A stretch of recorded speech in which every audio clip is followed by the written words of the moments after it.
నమస్తే మేడం. నమస్తే మా. ఇంట్లో ఎప్పుడు పాజిటివ్ ఎనర్జీ ఉండాలంటే ఏం చేయాలి మేడం? ఏదైనా టిప్స్ షేర్ చేస్తారా మా కోసం? తప్పకుండా. అసలు పాజిటివ్ ఎనర్జీ లేకుండా అసలు మనిషి డెవలప్ అవ్వలేడు సరికదా, ఆరోగ్య పరంగా కూడా చూసుకున్నా చాలా ప్రాబ్లమ్స్ అనేటువంటివి వస్తాయి.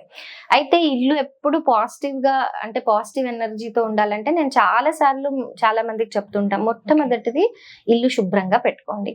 శుభ్రతలోనే మనకి పాజిటివిటీ అనేటువంటిది వస్తుంది. ఇల్లు ఎంత శుభ్రంగా ఉంటే మనకంత పాజిటివ్ ఎనర్జీ అనేటువంటిది మన పర్సనల్ లైఫ్ లో కూడా అది వస్తుంది. రెండోది, ఎప్పుడు ఇల్లు చీకట్లో ఉండకూడదు. చీకట్లో ఏముంటాయి? నెగిటివ్ ఎనర్జీస్ ఉంటాయి. సో కాబట్టి ఏంటంటే ఎక్కువ ఎప్పుడైతే మనం ఎక్కువ చీకటిని అనేటువంటిది వచ్చే విధంగా మనం చూస్తూ ఉంటామో ఆ నెగిటివ్ ఎనర్జీ అనేటువంటిది బాగా ప్రబలిపోతూ ఉంటుంది, ఎక్కువ అయిపోతూ ఉంటుంది అనమాట. సో ఈ నెగిటివ్ ఎనర్జీస్ ని తగ్గించాలంటే ఫస్ట్ థింగ్, ఇల్లు ఎప్పుడు శుభ్రంగా పెట్టుకోండి. ఎటువంటి చీకటి రాకుండా మెయింటైన్ చేసుకోండి. ఇంకొకటి ఏంటంటే నిత్య దీపారాధన. నిత్య దీపారాధన అంటే ఈ రోజుల్లో చాలా మందికి అది పెద్ద ప్రాబ్లం గా అయిపోతుంది. అంటే పొద్దున సాయంత్రం దీపం పెట్టాలంటే కష్టం అవుతుంది, పూజ చేసుకోవాలంటే కష్టం అవుతుంది. అయితే ఏంటంటే మనం అన్ని పనులు చేసుకుంటూ ఉన్నాం, మరి అలాంటప్పుడు చిన్న దీపం పెట్టడంలో మనం వెనక్కి వెళ్ళకూడదు కదా. కాబట్టి మన ఉన్న షెడ్యూల్ లో ఏదైతే ఉందో, మనకి ఎంత టఫ్ షెడ్యూల్ ఉన్నా దాంట్లో ఒక 5-10 నిమిషాలైనా భగవంతుడి కోసం కేటాయించి కాస్త దీపారాధన చేయగలిగితే, అది కుటుంబంలో వీరే చేయాలి వారే చేయాలని ఏం లేదు, ఎవరైనా సరే చిన్న పెద్ద ఎవరైనా సరే కాస్త దీపారాధన అనేటువంటిది, దీపం వెలిగించడం అనేటువంటిది ఎప్పుడైతే చేస్తామో అప్పుడు ఒకలాంటి పాజిటివిటీ అనేటువంటిది, పాజిటివ్ ఆరా అనేటువంటిది ఇంట్లో ఫామ్ అవుతుంది. అలాగే ఎప్పుడైనా సరే బట్టలు, మనం దండల మీద బట్టలు ఆరేస్తూ ఉంటాం.